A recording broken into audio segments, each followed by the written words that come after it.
Hey, good morning. It's Friday, June 11th. And good to have you here this morning. Everyday thought today is about living in the hope of Christ. And I don't mean that to be nebulous. I mean that to be something we can really hang on to. Getting to the end of this current section I'm working through on Ephesians 4. And just to remind us, Paul is pleading with the Ephesians, and he's pleading with you and me not to live a life that is bound up in futility. And we know what that means, don't we?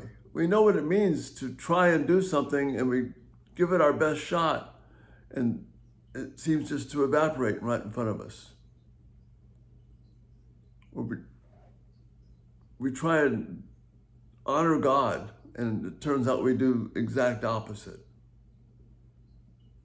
And then we copy the way the people around us and say, well, they must have a better way. But as we delve into that, we can ask ourselves the question, how'd that work out for us? And the answer is always not very well. So Paul is saying here,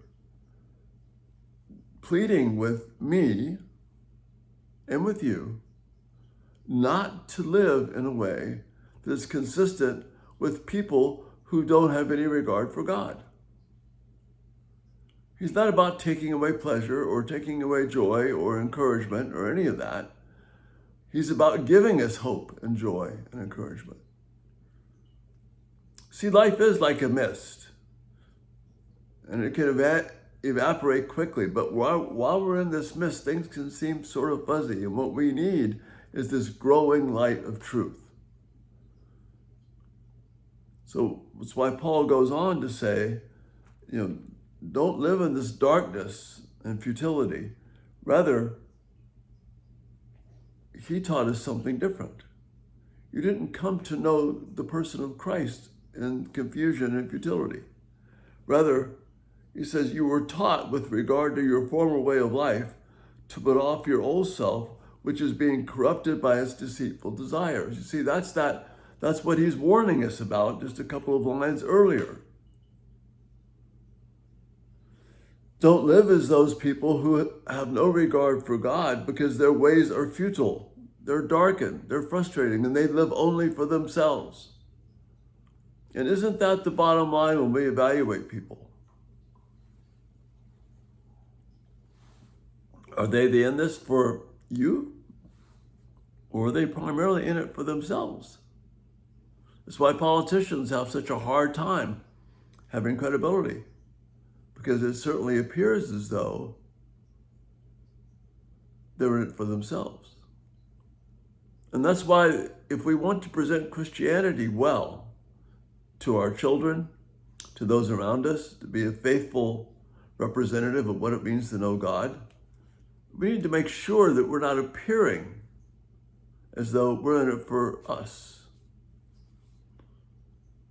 Having lived a while, one of the criticisms I hear over and over again about people in church leadership and Christians who are trying to win you over is, they're in it for themselves.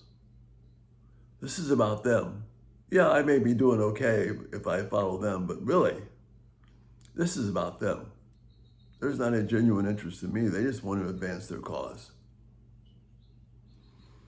And what Paul is saying, be done with that. Those ways are deceitful. And he spells it out. Put off those ways which are corrupted by deceitful desires. But rather, he wants us to be made new. There's hope in this mist of life. There is life that is truly life. There is life that is worth hanging on to. It is worth working through the discouragement. It's worth working through the pain of life. Because Christ is there. And as his light opens up, as the Proverbs tell us, and burns away the mist, we see hope. And his light grows ever brighter. And the conflict and the struggles, they begin to make more sense. We see that what it means to walk after Christ, to know the victory, to know the the assurance of that is like seeing the mist clear away from us as the light of truth burns it away. It doesn't mean that it'll be easy, but it does mean that we will know freshness, will be able to be rejuvenated in our hearts and our minds, and we won't be led anymore down this path of deceit and ego-serving self-pleasure. Rather, we can know the person of Christ and be refreshed and made new. That's what Paul is pleading for me and for you. And I pray that we can lock on to that. And again, thanks for being here this morning. You have a great day. If you haven't turned on post notifications, do that so you can get the podcast, the videos directly. And again, Lord willing, we'll see you tonight.